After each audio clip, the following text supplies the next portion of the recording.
ہمارا رب اللہ ہے، پھر اس پر جم جائیں۔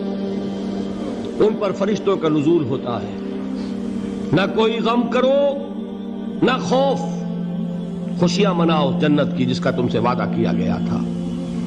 اللہ کی ربوبیت پر اطمینان جب انسان کو ہو جاتا ہے، میرا رب اللہ ہے، ربی اللہ، انسان کے لیے نہ کوئی کھٹکا، نہ کوئی خطرہ، نہ کوئی خوف، نہ کوئی حزن۔ جو کچھ ہو رہا ہے کس کے اذن سے ہو رہا ہے؟ اللہ کے اذن سے۔ اللہ کے اذن کے بغیر پتہ تک نہیں ہلتا۔ یہ کوئی اندھا بہرا مادہ نہیں ہے جس سے مجھے کوئی خوف ہو۔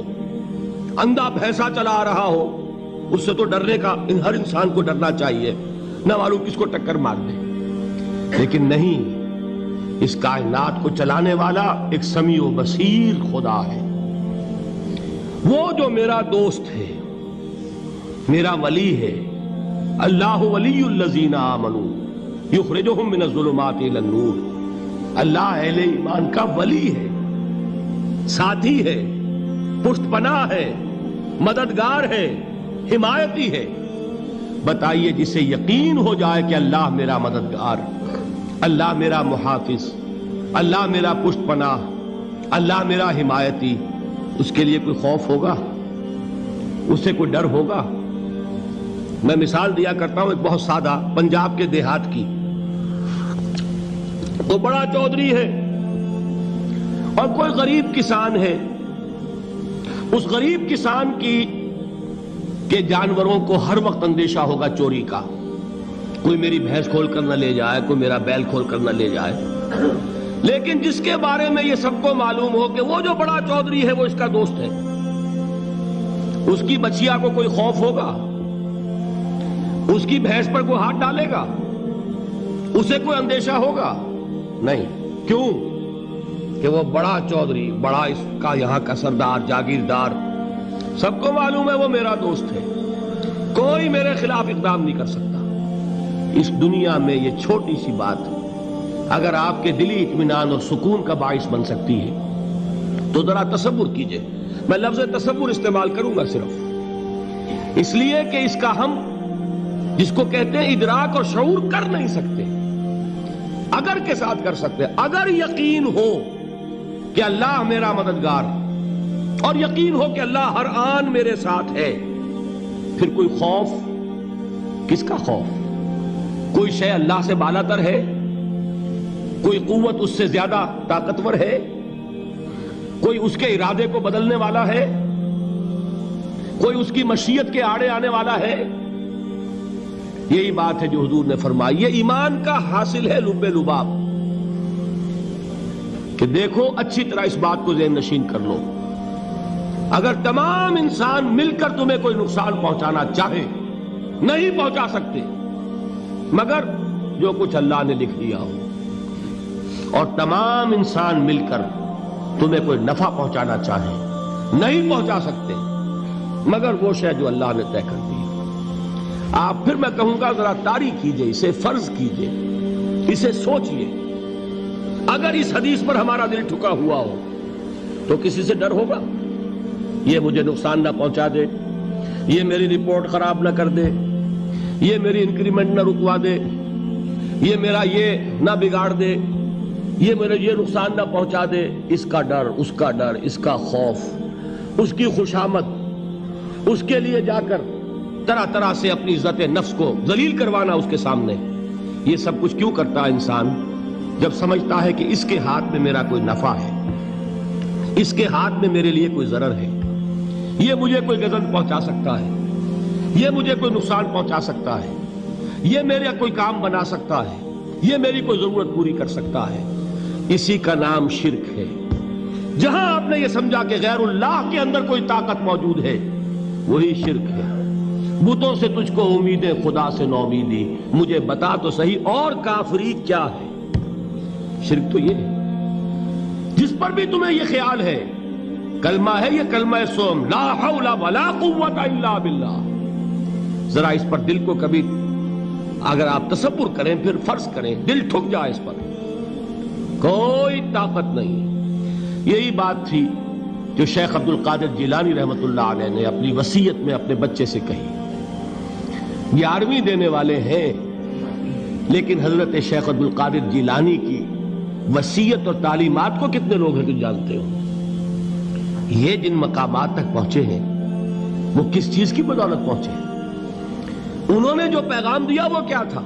اے میرے بچے، جس طریقے سے قرآن مجید میں حضرت لقمان کی نصیحتیں جو ہے نقل کر دی گئی ہیں، میں یہ عرض کروں گا بالفرض اگر قرآن حضرت عبد القادر جیلانی کے بعد نازل ہوا ہوتا تو شیخ عبد القادر کی یہ نصیحتیں بھی قرآن میں درج ہوتی. اتنی اونچی نصیحتیں ہیں.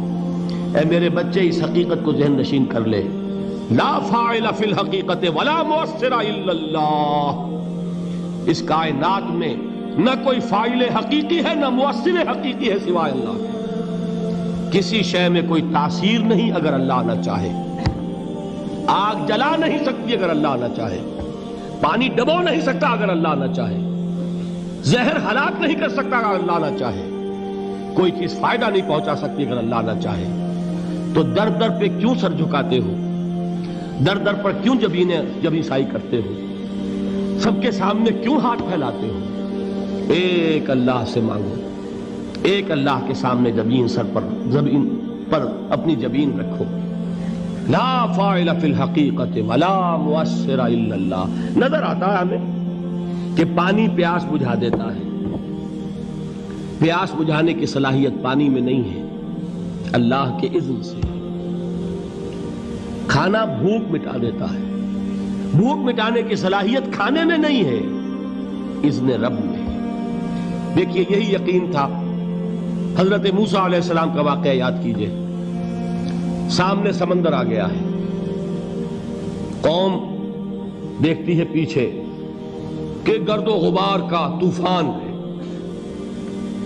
معلوم ہوا کہ فرعون اپنے لشکر سمیت آ گیا ہے. لشکر جب چلتا تھا تیز رفتاری کے ساتھ تو گرد و غبار کا جو طوفان اٹھتا تھا اس کا تصور کیجئے. اور لمحہ بلمحہ وہ قریب آ رہا ہے. پوری قوم نے کیا کہا؟ اے موسیٰ انا لمدرکون. اے موسیٰ ہم کو پکڑے گئے. قرآن مجید نے تو یہاں وہ باتیں نہیں لکھی ہے، لیکن تورات میں یہ درج ہے